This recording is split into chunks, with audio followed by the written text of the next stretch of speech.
there's a time where, and it's going to be different for different midwives, but there's a time where either physically or emotionally or both, or maybe for some midwives even mentally, we're not at our optimum anymore. And we got a lot of good stories to tell, like we're doing tonight. And we can teach for sure. We can write books. Yeah. But being on the front lines, maybe no longer need to be on the front lines. I think midwives need to learn that they are replaceable. They really are replaceable.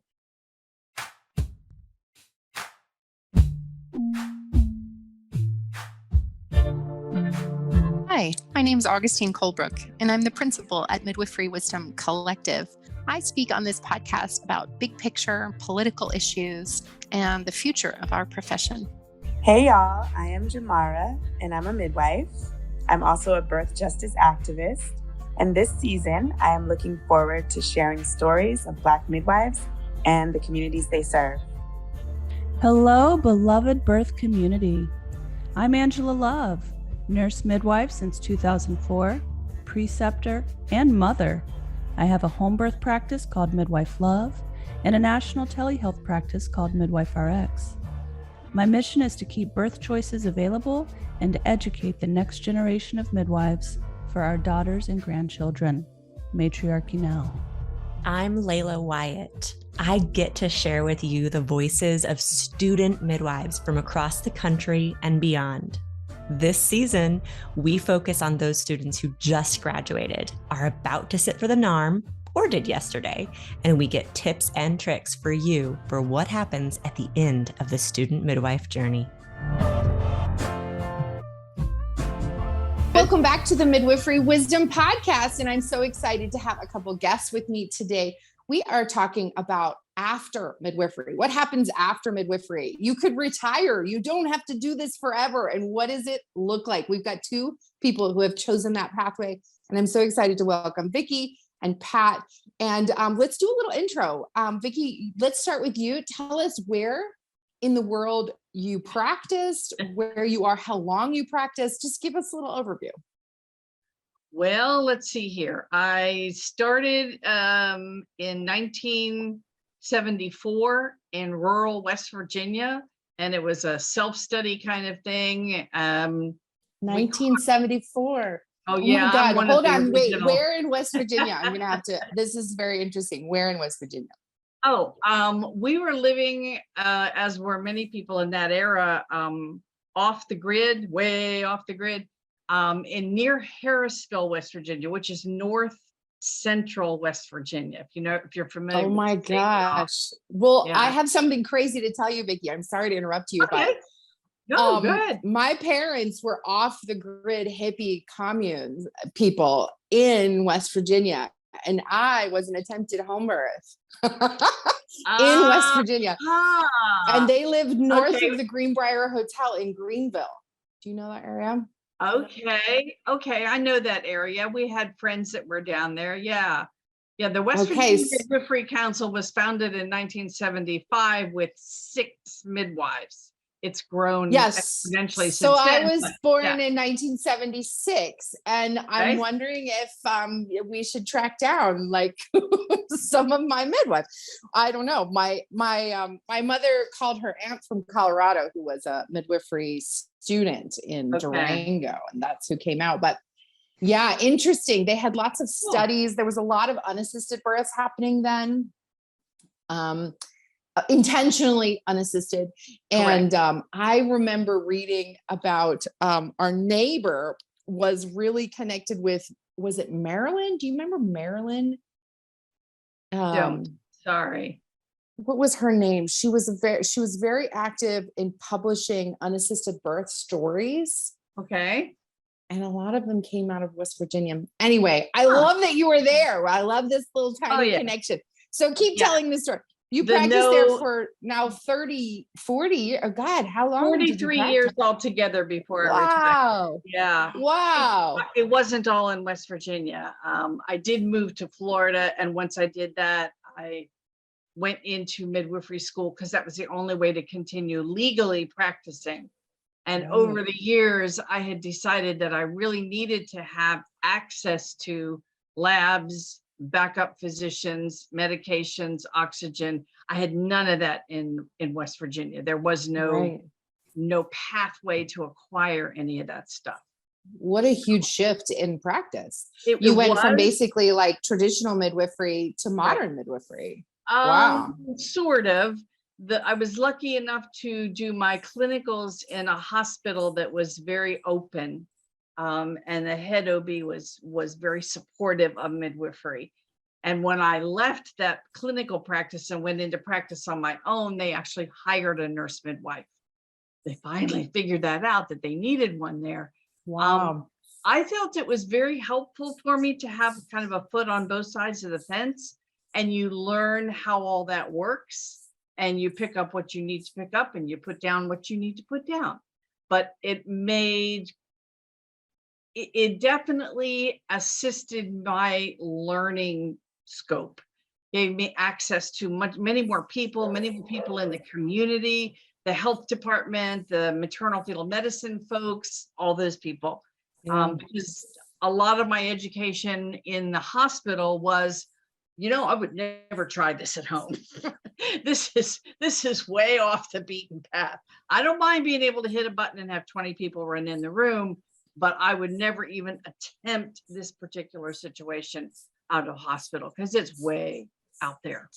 Wow. That's really good. Like, that's a really good awareness. Like it actually made you almost more conservative. Could you say, like, seeing the difference, you could be really clear about your boundaries. Exactly. And I knew what people were trying to avoid. And I have always been a major informed consent proponent ever since I started. And that was a thing that I was able to, after years and years and years of contact with the hospital, push that in just a little bit. So they were thinking more of, what are you doing to these moms? You're just rough riding over these moms. And they sign a blanket consent form and you basically lay them on the table and make them do your kind of birth. Well, I called it a MIC birth. You get come in for your MIC birth, and you get a baby that goes out the door in a plastic container. And they didn't like me very much when I left there. But Vicki, I like you. I think this is fantastic. And thank you so much for chatting with us today. We are going to go into some really exciting topics. Let's bring Pat in. Pat, tell us your history. Where did you practice from, and how, like, tell us the story. Where were you? Where are you now? All those things. Some of it is parallel to Vicki's story. Okay. I practiced for 37 years, so she's got a few on me. Amazing. I have 4 children of my own. The third one was an unassisted, intentional birth. And at this point in my life, I'm not real in favor of those. But at the time, I guess God took care of us. So after that, people started asking me, will you come and help me at my birth? And I was like, I'm totally not qualified to do that. And then out of the blue, this woman calls me. She was married to a captain in the Air Force. They lived on an Air Force base about an hour's drive from where I lived. And she said, I heard that you're interested in birth and babies, and would you like to be an apprentice midwife? And I was just, thank you.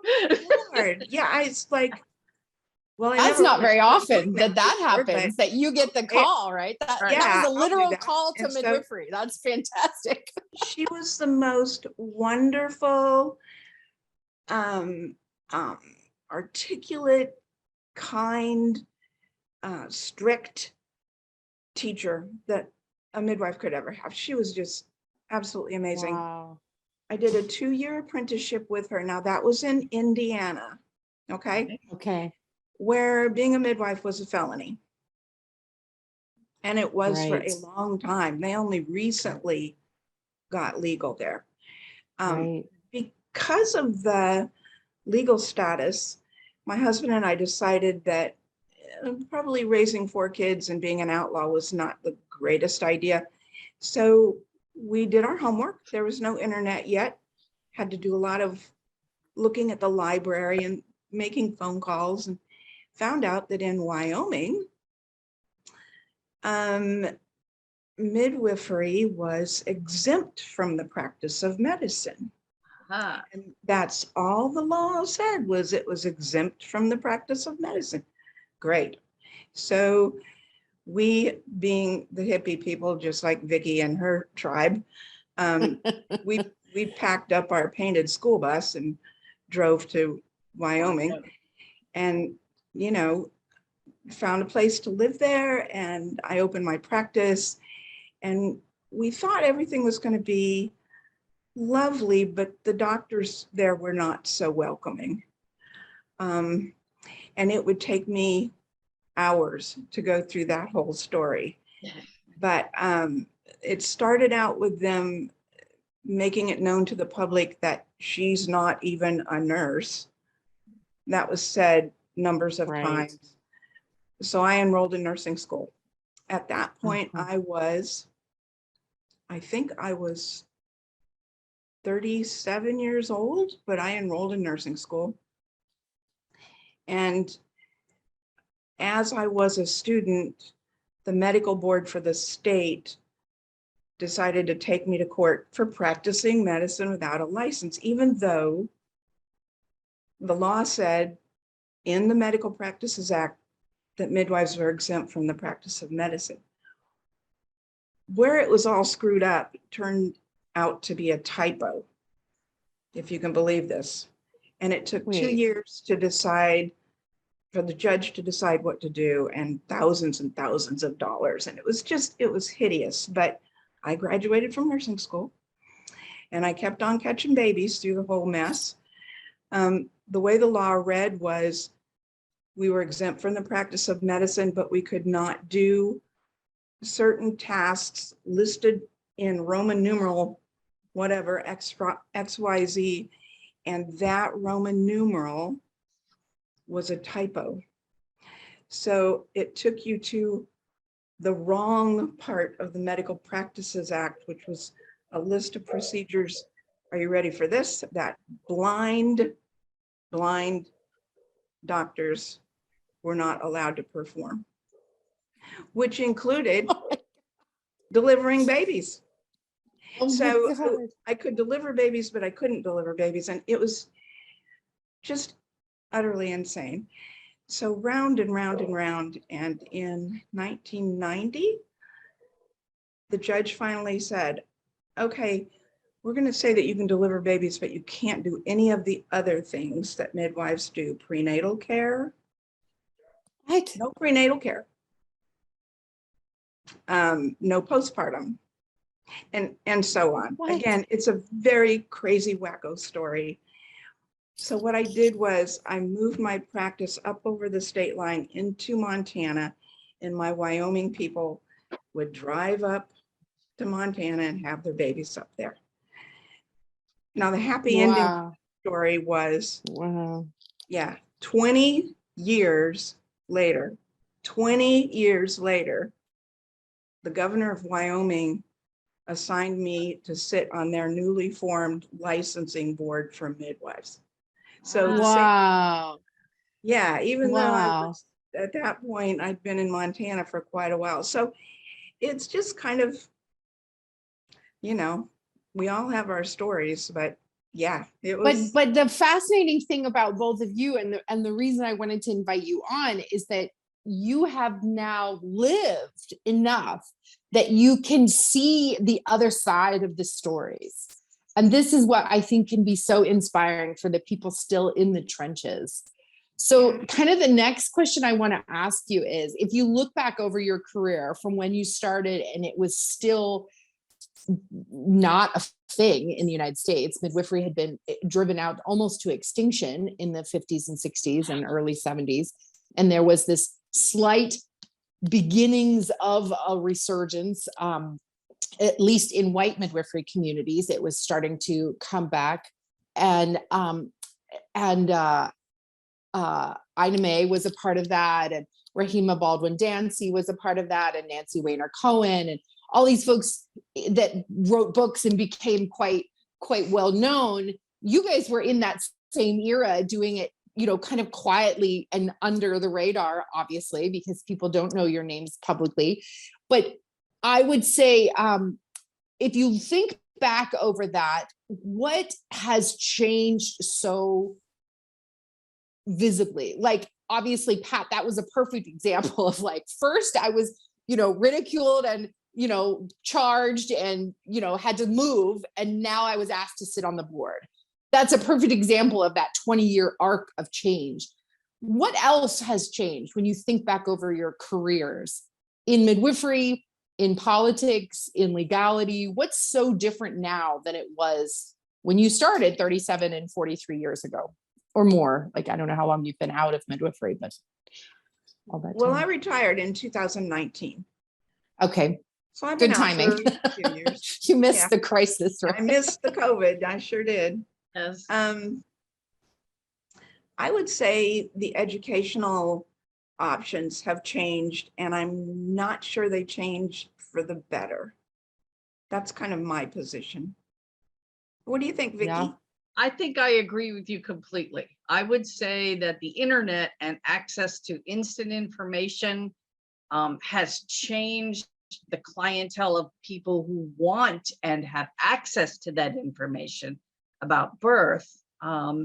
As far as the midwives, I think it's still the same old, unfortunately. There's still a lot of backbiting. There's still this faction against that faction. People want to claim their own definition of what midwifery is, or the state wants to claim what midwifery is, which is what Pat was referring to. It's a little more popular. It's not a whole lot more popular. I think the latest statistics are 4 out of 100, and they were less than 1 out of 100 when we started. It's I don't think we're at 4% yet. I think we're still at between 2 and 3% in most states. Okay. In the West Coast, there's some areas that are upwards of 6%, but there's places where there's no midwives at all. Right. And we still have people, even in legal unquote states, where it's actually required that you have a license and or certification to practice. There's still this whole flood of people that are practicing supposedly under the radar, but posting all their videos on YouTube, and getting into problems that had they been trained or certified or come up to any kind of a standard, they would not have made the dumb mistakes that some of them are making, unfortunately. Well, it's an interesting point, and I want to stay here for a second because like I think, Pat, you said, I also had intentional unassisted birth at the very beginning of my career.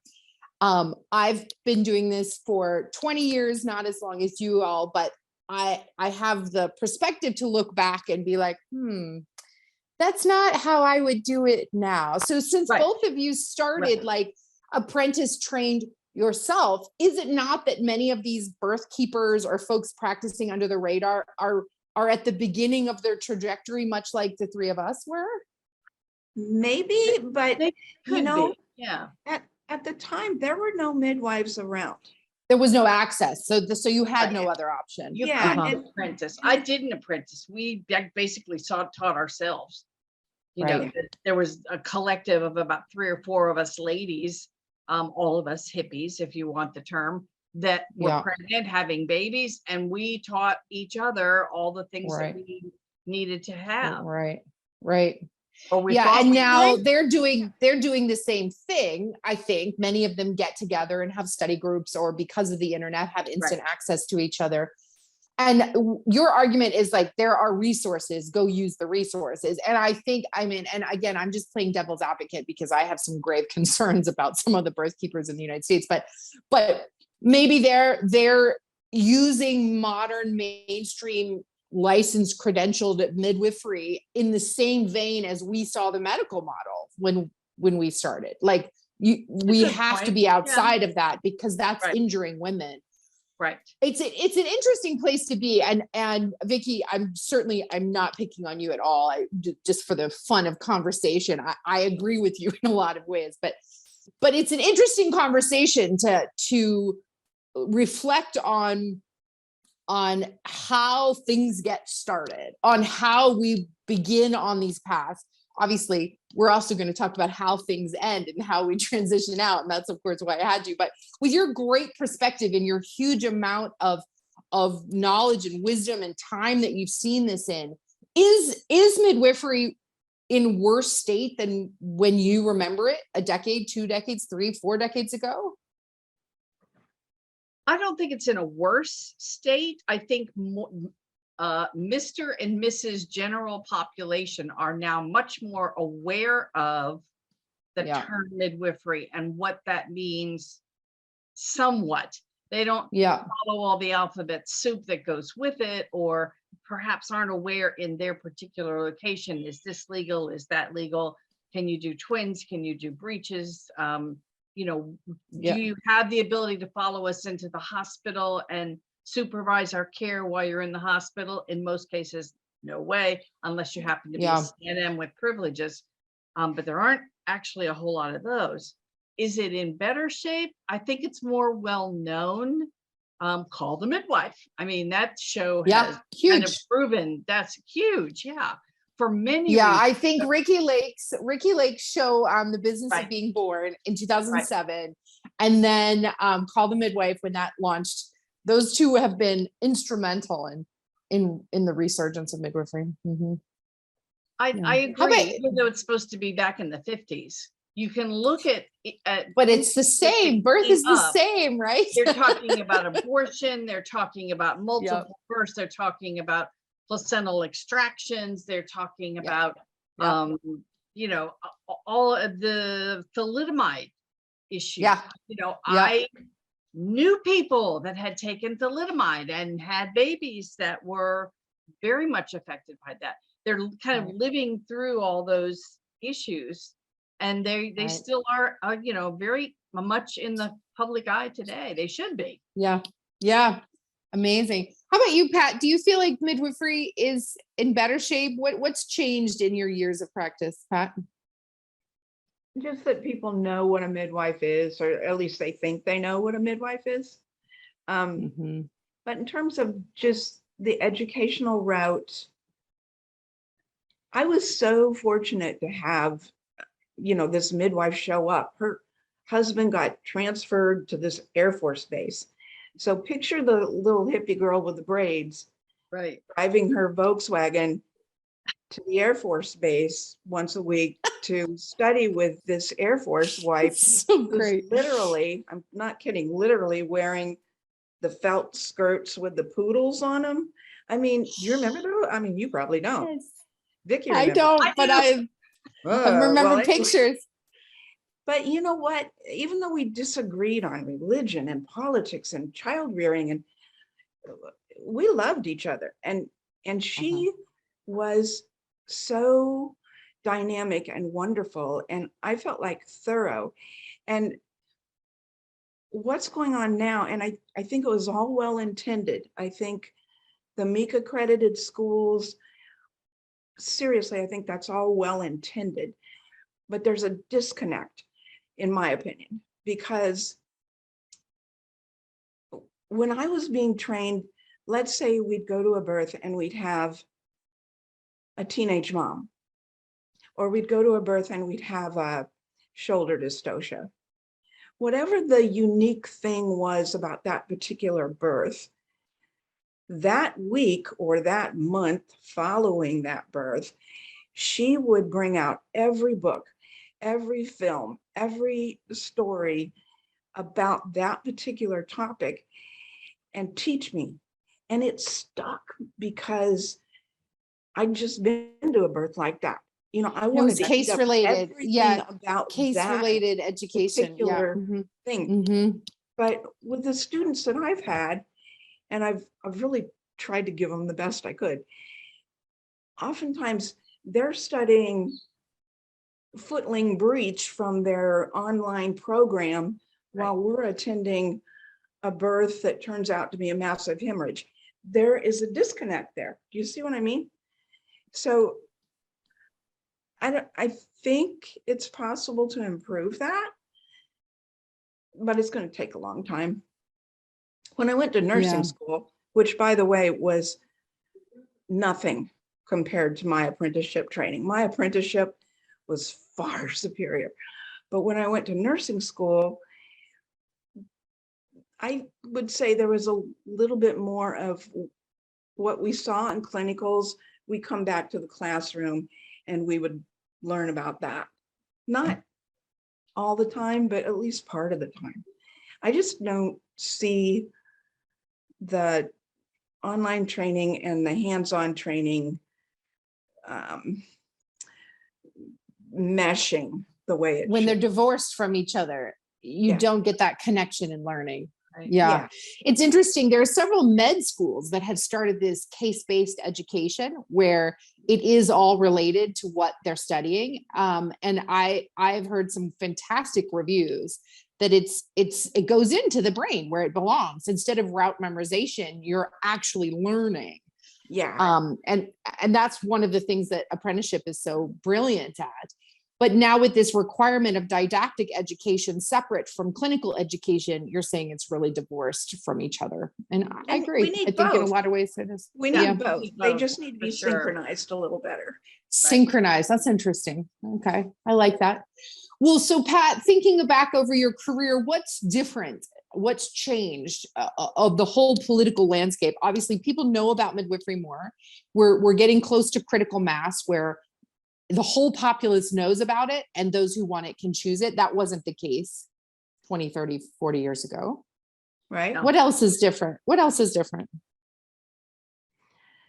One thing that I found probably in I'd say the last 10 years of my practice that I really enjoyed and got a kick out of was that when I needed to transport, or if I needed to make a referral during pregnancy, or if I just needed to communicate with a physician, they took me seriously. And part of that was because I'd established a pretty good reputation, finally. Mm-hmm. But part of it was because I was older than they were. I mean, it showed. Yeah, I'm older than you, dude. You know, they knew it. I delivered more babies. I delivered more babies than they had, and they knew it. And so they didn't look at me as some quack, you know, some crazy barefoot hippie anymore. It was like, oh, this lady's my mom's age. I think I'll call her ma'am, you know? And consequently, my clients were treated better. And I think actually the community benefited from that. I don't know, what do you call it? Matriarchal figure being there or something. Yeah. You got to express a little bit of matriarchy, which is beautiful, and reaping a little bit of the rewards of really painful practice over the years. It's like you should at least have that, right? Yeah. Yeah, Right. and it kind of, I think I would like to think at least that it kind of opened the door for the ones coming behind, you know, the next generation of midwives, because they could respect you, they could hear you, and then they could see, oh, they actually do respect you, and then the next one, they may be like, oh, midwives know. You know? Yeah, right. Yeah, that's cool. That's very cool. That's cool. Well, I would love for one or both of you to tell us a story. Will you tell us a story from back in the day, like some quintessential birth story you remember from all these years of attending births? Something that was really surprising or really intense, or I don't know, tell us a story. Take us on a journey. What do you remember? Go for it, Vicki. Oh, there's so many. I know, right? I'm putting you on the spot. It's like 12 chapters in the book is already here. I'm trying to which would be one of the ones that you all would enjoy. I have to say that one of the most impressive ones to me was very early when I started practicing in Pensacola. I had a delightful couple who were American Indians, both by birth, and they were very young. They were maybe 20 and 17, but very much into their heritage. Both sets of parents were obviously full-blooded Indian. And so they had American Indian, and they had very definite ideas of how they wanted this birth to work. And I ended up delivering the 2 sons and a daughter for them. But the first one was really interesting. We had the baby at her mother's house, which was actually a double wide trailer right on the river. And I was told by this gentleman that my spirit was a wolf spirit. In the Indian thing. I don't know anything about that, to be honest with you, but I respected his opinion. And as I went to the home visit, I came up the front steps to the trailer, and they opened the door, and I was met by a full-grown white wolf that had been the girl's wolf, her pet, since she was like 5 or 6. This wolf had grown up with her. And beautiful, just gorgeous, blue eyes, and just, oh, it was really beautiful. And they opened the door, and I saw the wolf, and I said, okay. And she said, no, come on in. And I went in, and I said, is it okay if I acknowledge her? And she said, oh, you can pet her. You can pet her. If you made it through the door, you're good. Okay. All right. So we went in, did the home visit, met everybody, figured out what we were going to be doing. She went into labor. She was a first-time mom with that first baby. It was a boy. We didn't know that, but it was a boy. And she went into labor and labored kind of quietly overnight, rather stoic for a young lady who was maybe just turned 18 at that point. She had her act together.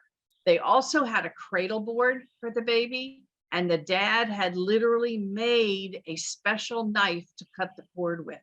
That was very important to them. And nobody was to say anything about what sex the baby was, because they didn't know. I thought, okay, I can do that. I can do that. So they kept the parents, both sets of parents, out on the other side of the house. And at one point, things were going a little slow, and I decided I would go out and take a cat nap in front of the fireplace. So I lay down in front of the fireplace with a pillow from the couch and put my arms up on it. And then there was this thing laying beside me. And I realized the wolf had followed me out of the room and stretched out and laid next to me. And I thought, okay, I can do this. I can do this. And 20 minutes, 25 minutes later, I heard noises that meant I had to get back into the room. And I got up, and the wolf followed me right back in there. And here comes this beautiful bouncing baby boy. He was like 8, 12. He was a good sized baby. And he comes out, and he's absolutely fine. And I didn't say a word. Nobody around us said a word. The parents weren't even in there. They had no idea. And nobody said anything about the fact that it was a boy. And as the baby came out, she reached down and picked him up kind of underneath of the arms and sort of held him in front of her. And the wolf, who was standing next to me, howled. And her 4 male puppies, who were right outside the back door, also howled. And they howled probably for a minute or so, all of them in unison, howling and howling and howling. And the hair was standing up on the back of my neck. And I thought, oh, this is just so cool. And I said, what, do you have a name? And his name is River. Only his name is River in Lakota, because that's what they are. And I can't say it. So, but anyway, they're still very good friends of mine. They have been over the years, as I said, but Wow. the wolf birth, I think, will ever stay with me. And he cut the knife, the cord with, Charlie cut the cord with the knife that he had. And eventually the baby was on the cradle board, and it Wow. was just very cool. Very. what a window into a world and a culture that you wouldn't normally see. I had very little knowledge of that whatsoever.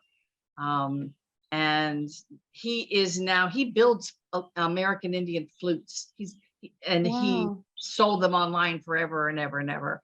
And she sews the Native American costumes that the women all dance in when they have powwows. So they live up in Alabama, or yes, up in near Auburn, Alabama now, and they travel all around to all the powwows. Wow. And that was just, Well, Vicki, it's such a beautiful story, and obviously it was so impactful to you to be a part of this different culture.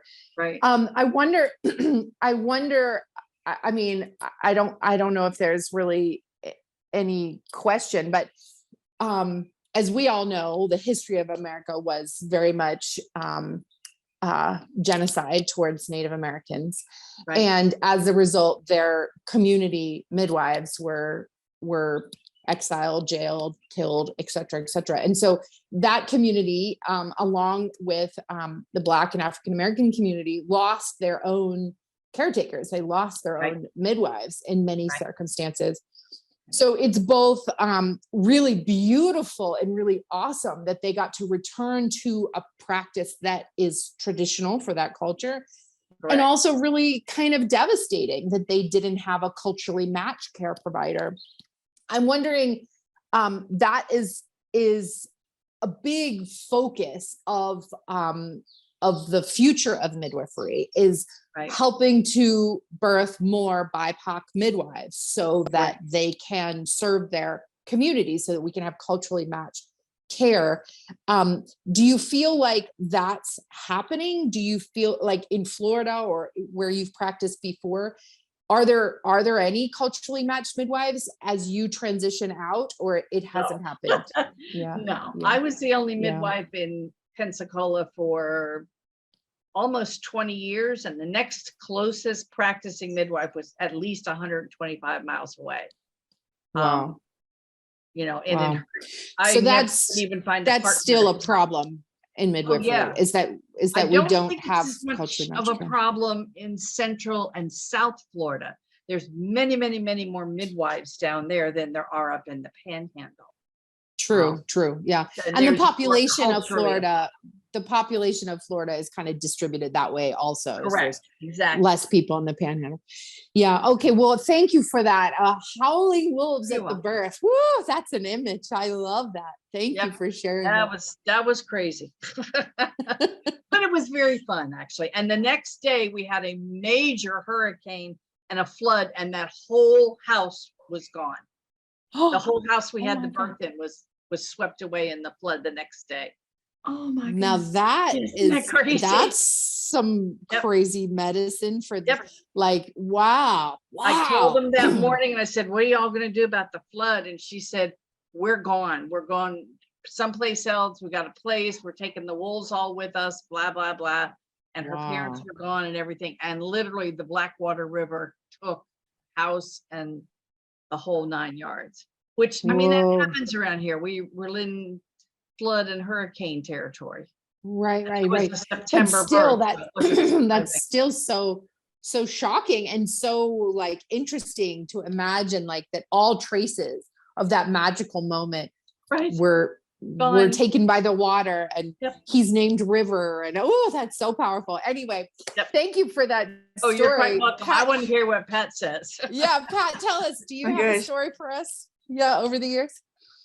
Yeah. I'm like Vicki, it's like, which one do I tell? I know, right? Right. I know. One of the stories that I really enjoy telling is from many years ago.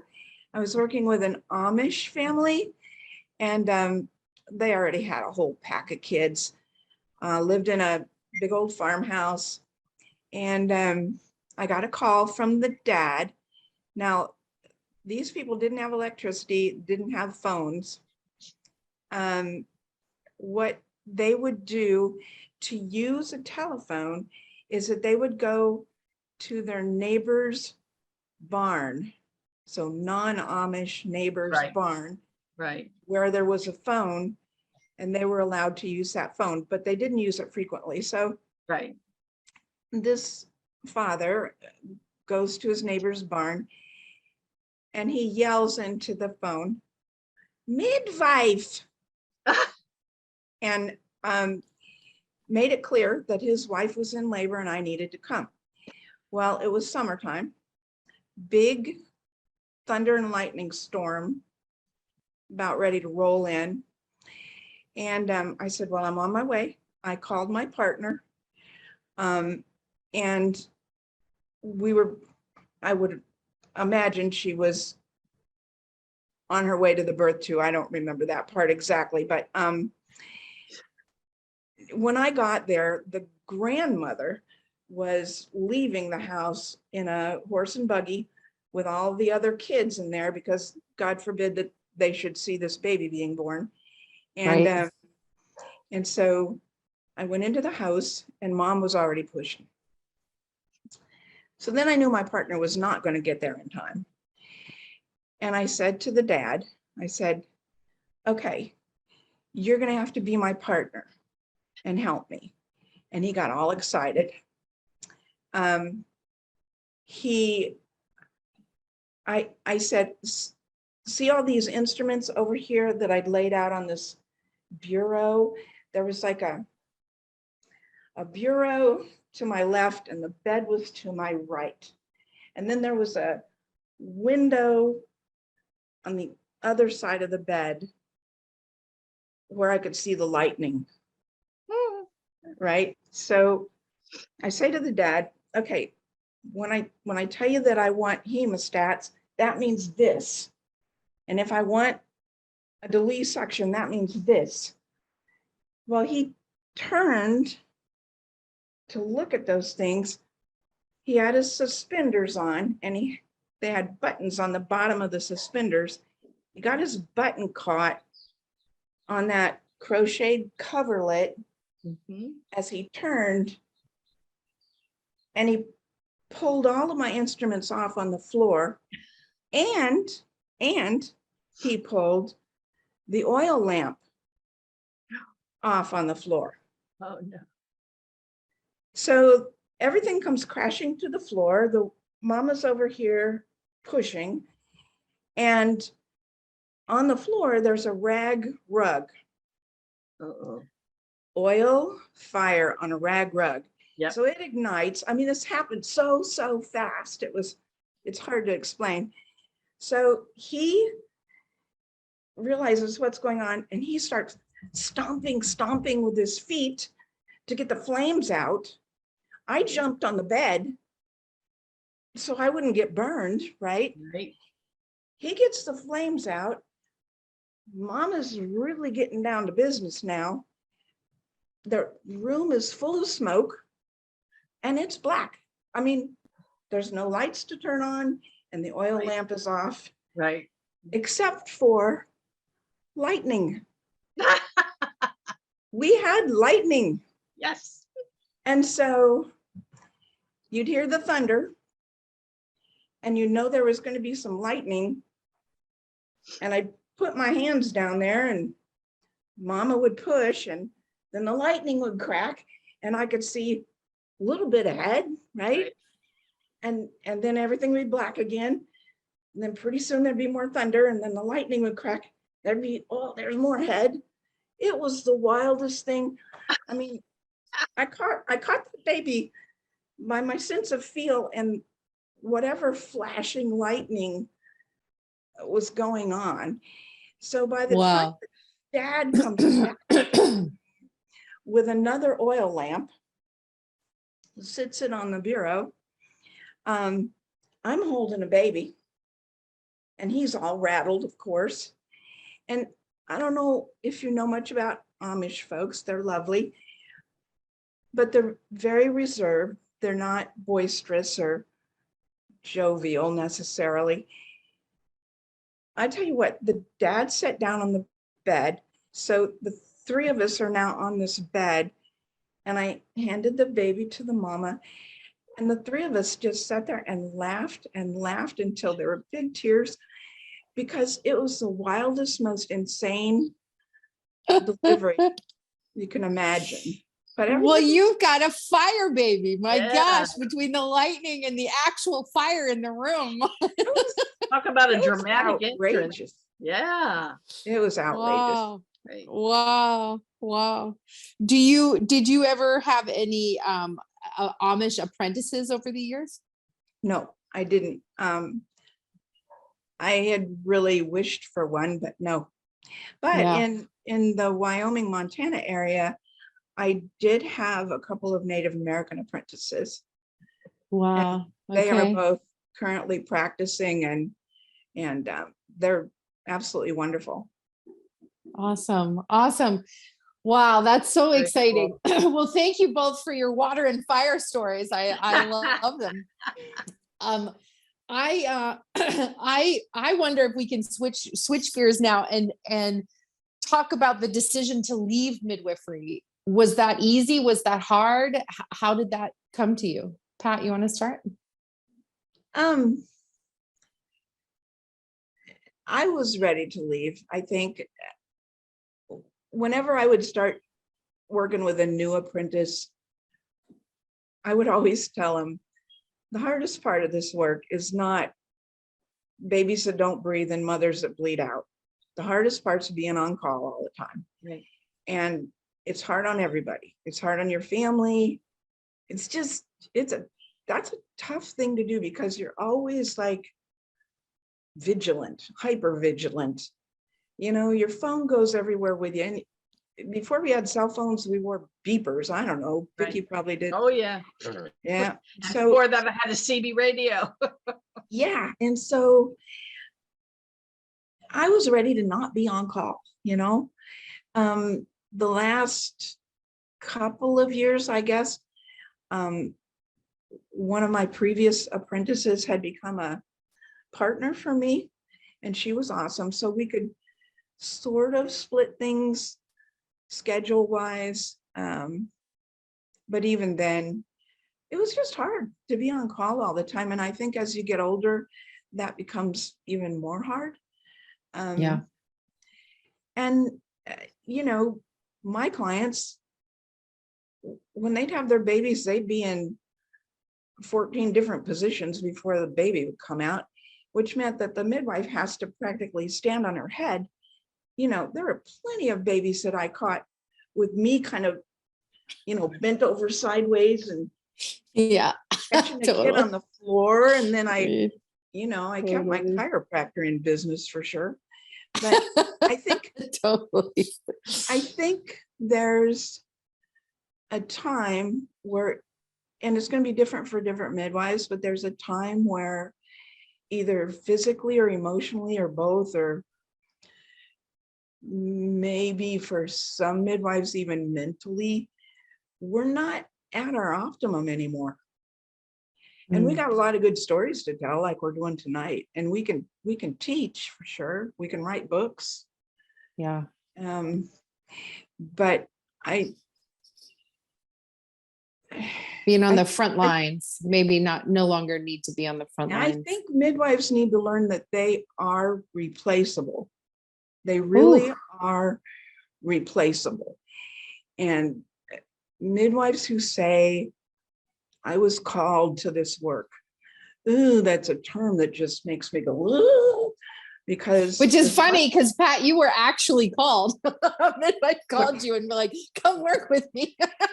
Well, I don't know. I hear midwives. Yeah, I get it though. Called, I get it. And the implication is that God called them or the universe. And if that's the case, first of all, why are they telling everybody that God talks to them? And then secondly, if that really is the case, it kind of makes them out to be the midwife that can do everything and anything. I can deliver premature triplets with my left hand, you know, because I'm called. And so almost like a martyrdom complex, kind of like. And what I've seen is that it's those midwives who are, kind of into the martyr mode. I'm going to make a lot of enemies saying this, I'm sure, but Well, that's part of the privilege of being in the stage you are, is who cares? Who it cares? seems like Let those 'em are the hate you. ones that do have a really hard time letting go. Yeah, I agree. And I've assisted those midwives at births when they were older than me and I was a little bit younger, and they were falling asleep when they shouldn't have been, and having to go home and get their medicine. I don't know. I just think there's a time when you got to realize that there's another generation that can do this, and you Yeah. are replaceable, you know? Yeah, that's beautiful. I'm so grateful for that wisdom. Thank you for sharing that. Yeah. You're welcome. How about you, Vicki? What took you to this place? What made you make this decision? Well, part of it was that I was a solo practitioner for my whole career. I never was able, I had a birth center for 4 years. I was never able to find another midwife to come and help me because lots of reasons. Very strong work ethic. I never did it for the money. I just wanted to keep the bills paid and a roof over our house where we had the babies coming. I think the biggest part was something that Pat mentioned was all the years of I had wonderful assistants. They were all doulas. They were great, but still all the years of hoofing all those supplies into the truck, out of the truck, into the truck, out of the truck, being in all the weird positions. And I tried very hard not to do that. Eventually I retired at the beginning of 2016. And in November of that year, I had my spine rebuilt because it had just deteriorated that much. And I was really starting to have health problems because of that. So looking toward that, after keeping my chiropractor in business for so many years, just like Pat did, I could see that coming down the pike. And I just said, I can't continue to do this anymore. On call is a philosophy, I think, that a lot of the up and coming midwives don't get, how much responsibility it is to always say, well, I'll be there unless my pager goes off, unless somebody's in labor, I'll plan on being there. But, kids' birthdays, Christmas, all kinds of stuff. And I was graduations for a lot of everything, I was a single mom for a long time, and it was really difficult to keep all those things up in the air at the same time and not disappoint people. But at the end, it was just fine. I really needed to, okay, this is going to be the end. If you're going to get pregnant now, because I'm leaving at the end of December. And one of my I had a whole slew of Mennonite clients, like Pat had the Amish people, and we had Mennonite communities around here. And I had my last client, the last birth I did was baby number 12 for her, and I had done the first 11. So I said, well, my license is going to go up in flames at the end of the year. She said, I don't care. And we didn't need to do any of that stuff at all. But you face the deals of overhead. If you have an office, if you have a birth center, it's crazy overhead, malpractice insurance, building insurance, car insurance, wear and tear on your vehicles. You're in a place where, sometimes getting out on the road is endangering your life, or certainly could be. Same thing here. We have a hurricane, I'm out of business, because if the ambulances aren't running, I cannot practice. It's just that simple. You take that. But so many midwives do, right? They go out in snowstorms, and they go out in rainstorms, and they go out in the dead of winter, and ice on the floor, all these things. Yeah. Yeah. And they become fodder for books that are on Oprah. Yeah. I know they do. And I think, if anything, the progress that I saw as the more years I put in, and the more years I put in by myself, I don't want to say I did less and less, but I intervened less and less and less and less. And I really developed the fine art of sitting back and watching it unfold and holding tight to my protocols. If you hit the edge of my protocol, I'm sorry, we're going to have to transfer.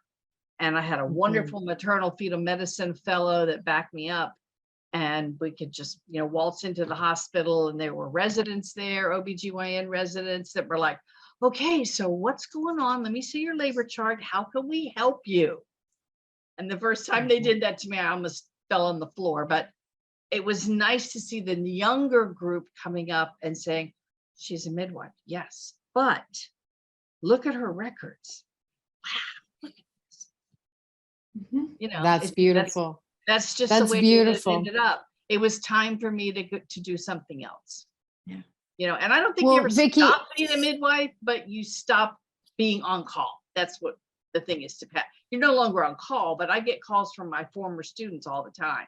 Yeah. But, they want I've to got consult. this, and can I send you Yeah. a picture? I've never seen this before. And Yeah, that's absolutely fine. I said, you wake me up if you have to. I do not care. I don't mind That's being beautiful. on call for students. That's awesome. Yeah. That's beautiful.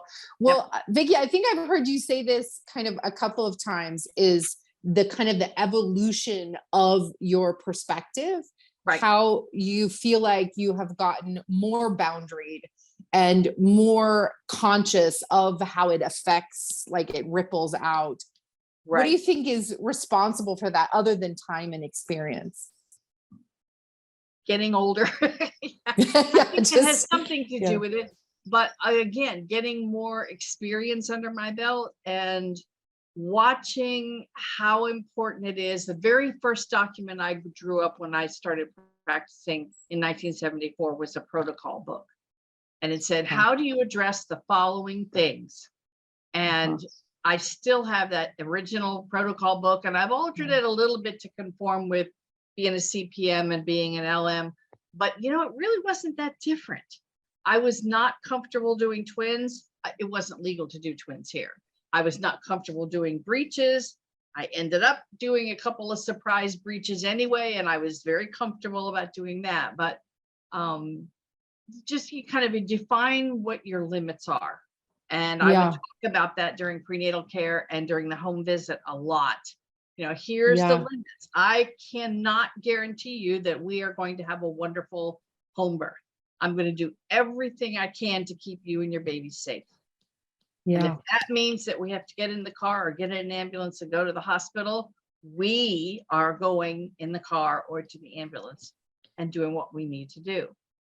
Yeah, because safety is the goal, very often, not the mode of birth. Yeah. Exactly. And I love that distinction. I also teach that. And I think that might get lost in translation over the last couple of decades. Do you feel that way as well? I think so. I think, you have to pull back from this thing about my midwife bag of tricks is not going to go and solve every problem. If you start pulling things out of your midwife bag of tricks, by the second time you reach in there for a trick, you need to go someplace else and take your labor chart and be objective about this situation.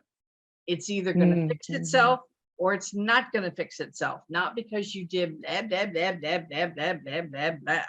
And that's where I bat heads. I've tried to figure out, like, how can safety not be people's goal? Like, why are they missing that really what I consider foundational concept? And I was looking at some of the reading materials, and I think inadvertently, as a way to try to reclaim our sovereignty in midwifery, we somehow have planted this idea.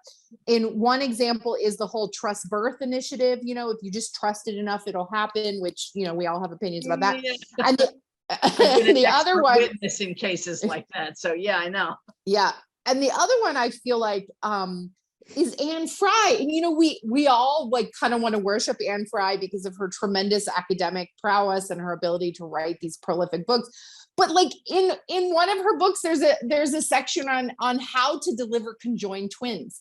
And I think like when I read that, I was like, okay, maybe this is the problem. This might be the problem.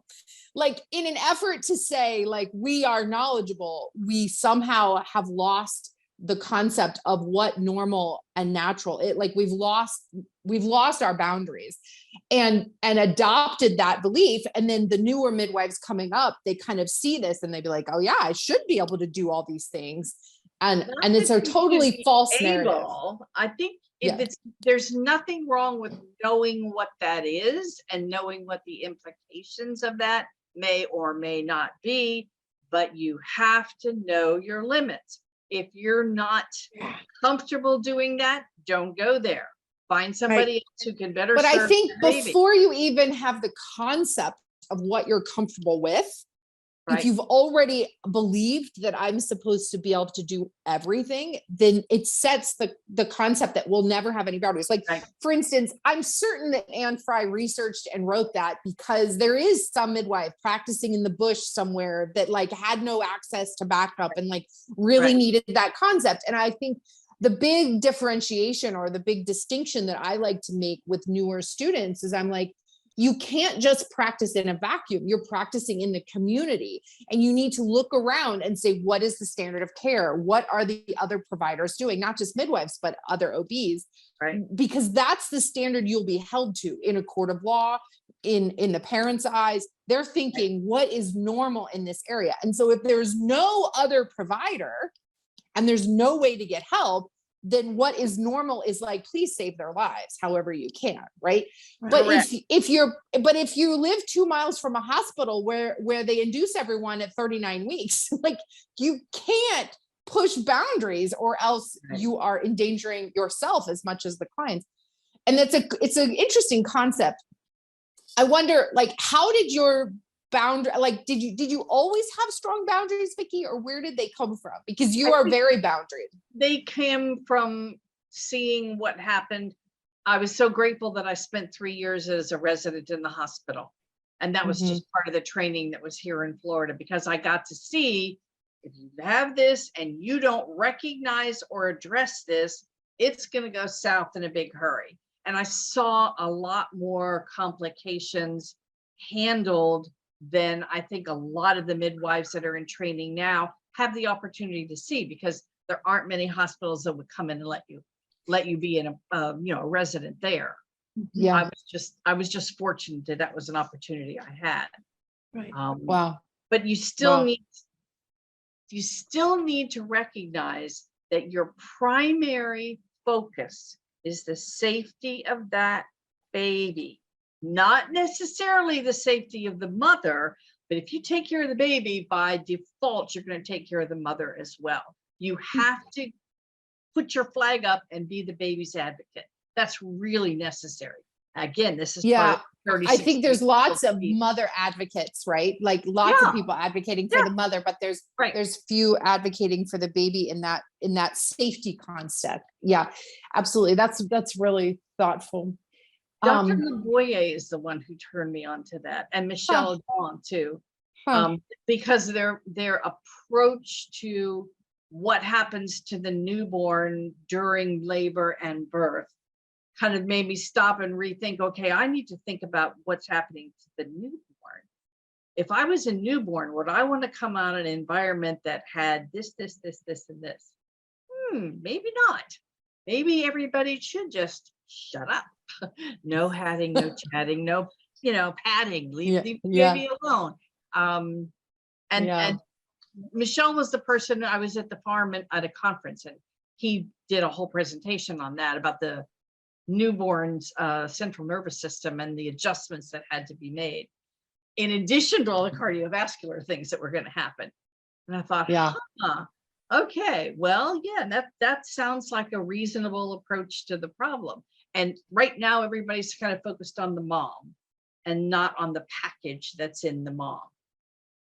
I think the pendulum's going to swing. I think we're going to kind of go off the deep end on one, and we're going to end up coming back into the middle. That's usually how medicine works. But well, I would say I feel like the midwifery and the medicine pendulums are actually opposite. So to me, I feel like the medical model is exclusively focused on the baby, treating a mother almost like a vessel. And midwifery is focused almost exclusively on the mom and treating the baby like a side note. And I feel like when we find balance between the two, then I think we'll be really, there's a happy place in the middle. There's a happy place in the middle. Trust me. Yeah. Yeah. It can I'm happen. always looking for the middle way for sure. Well, so Pat, what's next now that you're on the other side? You're not on call anymore. What do you do now? For a couple of years after I retired, I worked for WIC, Women, Infants, and Children, because it was sort of maternity care, sort of baby care, but it was really regimented and bureaucratic. And then, COVID happened and we worked from home for quite a while. And then they wanted to go back into the office and I felt like it was too early. Anyway, so I left that, and that was like my real final retirement, I guess. But it helped me to sort of wean away from midwifery slowly. Interestingly, and Vicki, you may have done crazy things like this too, but when I retired from midwifery, I continued a lot of habits that I hadn't been real conscious of. Things like every night before I would go to bed, I would lay out clean clothes, right? Clean clothes. Yep.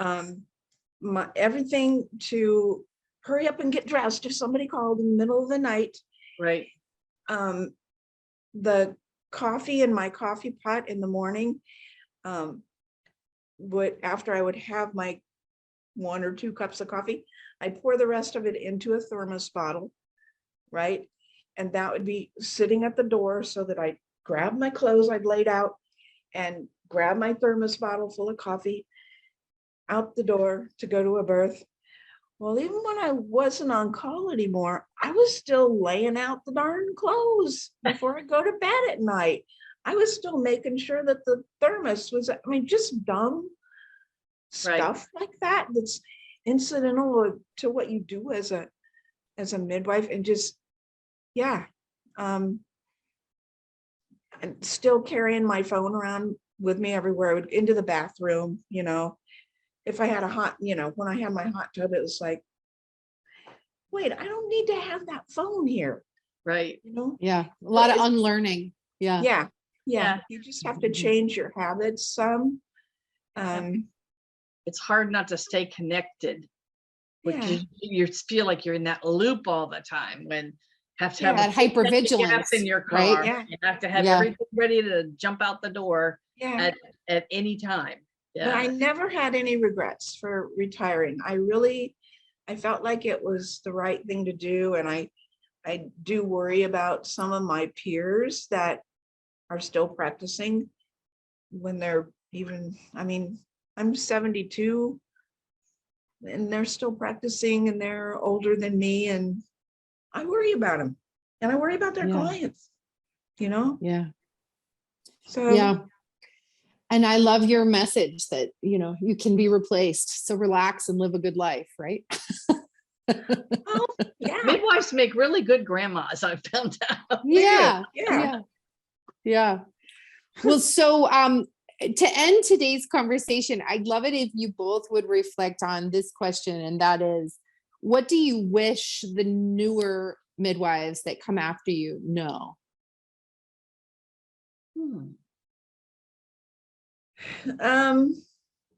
I would say if they're students, they need to recognize that they're students, that they don't have to know it all, that they're in this period of time to learn and not to be a midwife. They're a student.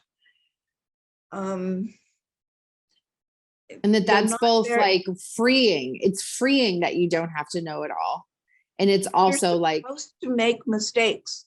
When you're a student, you're learning, you're supposed to make mistakes. So if you get straight A's and you never have an instructor, a preceptor, a senior midwife scold you or correct you, you're not getting a good education. You got to keep in mind that you're a student, and stop counting how many damn births you've been to. Because it's like this checklist thing that they do that is all consuming and has just overwhelmed the students' thinking. And it's like, stop thinking about that. Start thinking about APGAR scores and start thinking about the position of this baby and how to communicate with the hospital when you're doing a transport. Stop thinking about your stupid checklist. I mean, I know that's part of the reality, but it's not the focus. It doesn't need to be the focus. Yeah, just be a student when you're a student. And maybe you only need to attend 40 births. Go ahead and attend 50. If your teacher will let you do that, do it, soak it up. Beautiful. Thanks, Pat. I agree. I think that's very wise words for sure. If I could change anything about the educational system, I think especially in the places where you've got MEAC accredited schools and everybody has their eye on that NARM exam that they're going to pass, and I keep reminding everybody it's an entrance exam. That means that this is like graduation, and now you get to go into the next part of your education, which is the hands-on stuff. And I wish we would have some organized way of pairing up newly graduated midwives with someone who's been around the block a few times. It's so funny. I wrote a master's degree on exactly that subject. I wrote my thesis. I did not know that. I wrote my thesis on creating a postgraduate residency program for graduates with senior midwives. And I would love to launch that. Yeah, I agree. I think we need to pair them. That's a wonderful idea. I think that would be absolutely wonderful. I would, and oddly enough, it doesn't have to be centered on midwife to midwife, because I learned as much. Exactly. In fact, I focus on all 7 provider types: MDs, DOs, family practice, CNMs, CPMs, CMs, all of it. It should be interprofessional because the focus is on the location of care, not the provider type. Right. Yeah. I learned more from my maternal medicine friend than I learned probably the whole time that I was in midwifery school. Exactly. And he probably learned from you. He did. And that's the beautiful thing. Clients to me. Yes, he learned from you. That's beautiful. And it's beautiful. The breadth of being able to, okay, well, I've really only been in practice for 10 years and I haven't seen this, and this. And you've been in practice for 30 years and you've done almost 10,000 deliveries and you've seen quintuplets and every kind of birth defect you can imagine. And he would always just kind of calm me back down and say, it's okay. That person would be better off out of the hospital, because if you bring her into the hospital, they're going to slap monitors on her and do IVs, and you're just going to back yourself into a corner. And then they're going to call me and ask me to come to a C-section. And I don't want it. So it was like, oh, that's great. Okay. That's great. That's great. You can learn from each other so well. That's awesome. That's what you have to do. Well, what about, just to continue on this question, backing away from students, Vicki, think about the midwife who is 10 years in, whatever. How do they create a sustainable practice where they can leave, like both of you? Because unfortunately, there are midwives who leave early from burnout, and there are midwives that leave against their will from court cases. Right. And I'm just wondering, how do we cultivate this reality where you both worked until you were done, top of your career, left of your own accord, and were, walking away without that bitter taste in your mouth, like so many midwives do? How do we cultivate this for someone who's already into it? What do they need to remember? Well, Vicki talked about protocols. Yeah. And I think nowadays they call them practice guidelines, but it's the same thing. Right. And, in Montana, Now, Montana started licensing midwives before MEAC or MEAC, as you pronounced Right. it, before that existed. Right. So they didn't have a thing that said you have to be a graduate of a MEAC accredited school, which Right. a lot of the more recent states to license midwives, that's written into their law, Right. not in Montana. In Montana, one of the requirements, and their requirements were very comprehensive and detailed. One of the requirements was that each student had to write her own protocols. You could not go to, for example, New Mexico's protocols are all posted online. You Right. can't go there, copy those off and turn them in and say, these are my protocols. No, you have to write your own protocols. And they're That's not going to accept. That's been a requirement for CPM for many years. But it's not what's happening in practice. Aha, interesting. You can't get a license in Florida They're- without somebody they're- signing off on your protocols. Yeah, you but- can. You have to have protocols, but they're just copied and pasted from your But they're preceptor, from copied. the ones Oh. free on the internet. And They're in not- they're not- Montana, you got to write your own. Right. And they tell you which topics you will write a protocol on, and there's Oh, over good. 100, That's well good. over 100 topics. Yeah, that's good. So where I'm going with this is to answer your question. I think if midwives write their own, which is the ideal, and take them seriously and revise them once in a while. Exactly. As things But come up, as more they- data comes up, yeah. Go If they back and use redo it. that as their self-defined boundaries for their practice, then they've got that all established so that if they're at a birth and mama's water's been broken for 24 hours, if that's her protocol, Right, 24 hours, we go to the hospital, right, then she has to discipline herself, the midwife does, abide by the protocol, right. because she's been, This the is so midwife's been important. awake for 24 hours too. She's not thinking Correct. as clearly as she should be. Right. If she just sticks to her protocols, she's probably going to do okay. Yeah. This is such good advice, Pat. And in fact, I don't know if you guys know this, but I take consults for midwives who are in the midst of investigations, lawsuits, bad outcomes, that sort of thing. I do this case review for midwives, and most of the calls that I get are not, the complaint is not what happened. The complaint is not like, we have this baby on cooling, or we have this baby who, fetal demise. The problem is you didn't follow the protocols that you Right. said you would. And this goes back to that idea. Most of them are copy and pasted, and they haven't read through the 500-page document and really understand what they promise that they say they're going to do. They're Right. just flying by the seat of their pants. And I love this advice, Pat. And I feel like I need to offer like a protocol writing workshop or something, because it seems to be a thing of the past. Well, Maybe I did. Pat, I mean, Pat, you want to help me? You want Yeah. to help me No, create this seriously, resource? I Yeah. taught my students how to do it, and now I have to sit here and remember all the parts. But as I recall, there's the specific incident or topic of whatever the protocol is. Then you write what you're going to do if that happens. Then you write your rationale Right, for what you're going to do when that happens. Then you write, how did you come up with that rationale? What references? did you Evidence. Yep. use? Mhm. And that's then excellent. you write,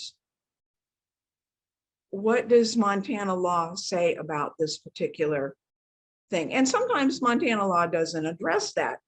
And then you can just write NA. But those 5 parts to every protocol, and then my students would submit their written protocol to me. I would review it with them and make suggestions, but it was their protocol. They created it. The grammar might suck, the spelling might be bad, but it's theirs. And they would have to do 10, Interesting. maybe 10 protocols in a three-week period or something, I don't know, and submit it to the state, and then the state had to approve it and send it back. And there were students, I can think of 3, that one of them was mine, who turned in the copy and paste, and they were rejected. Right. Because when they're copy and paste, you can Because tell. then the state has everyone's on file and they know who's copying and pasting. So interesting. And I if love they're that violating advice. it too. If they, if there is an Yeah. incident, the state can pull up the protocol and say, you didn't do what you said you were going to do. Which is the root of all complaints, I have to say. In midwifery, we're not cutting off someone's wrong leg. It's like there's not room for that much error. What's happening is we're not doing what we said we're going to do. And then of course there's the follow-on, which is law. Like you can't, if your state has law, you can't break that law.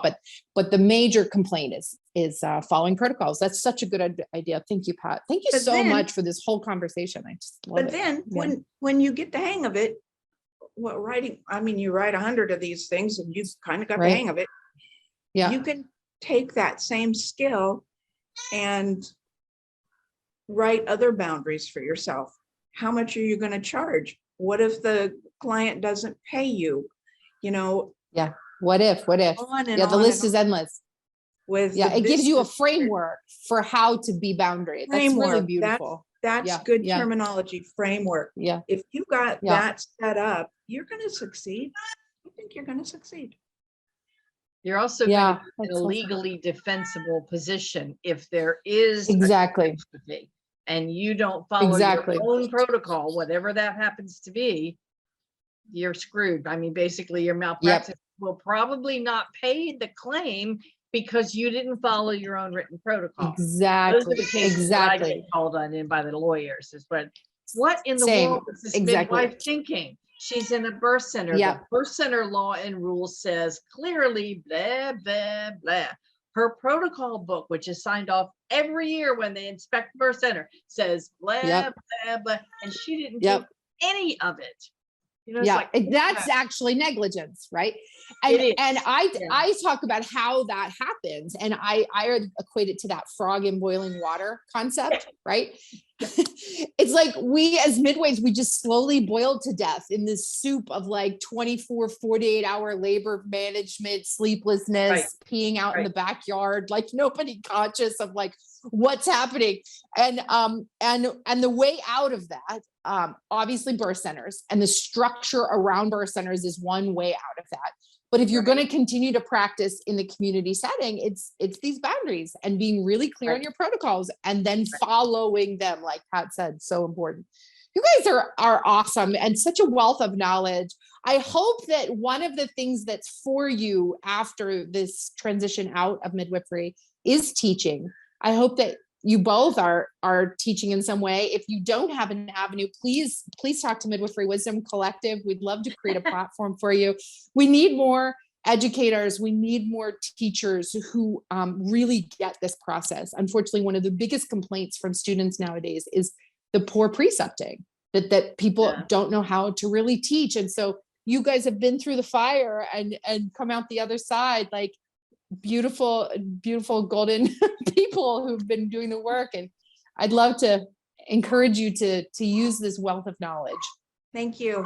Thank you. Yeah. Appreciate it. Yeah. Don't be on call, but do share your brilliance. Yeah. Nice to do share your brilliance. Right. Yeah. I'm glad to connect you too. And thank you so much. This will be on all midwifery platforms and for everyone can follow us on midwiferywisdom.com. Thank you, Vicki. Thank you, Pat. You are quite Goodbye. welcome. Good night. Have a good night.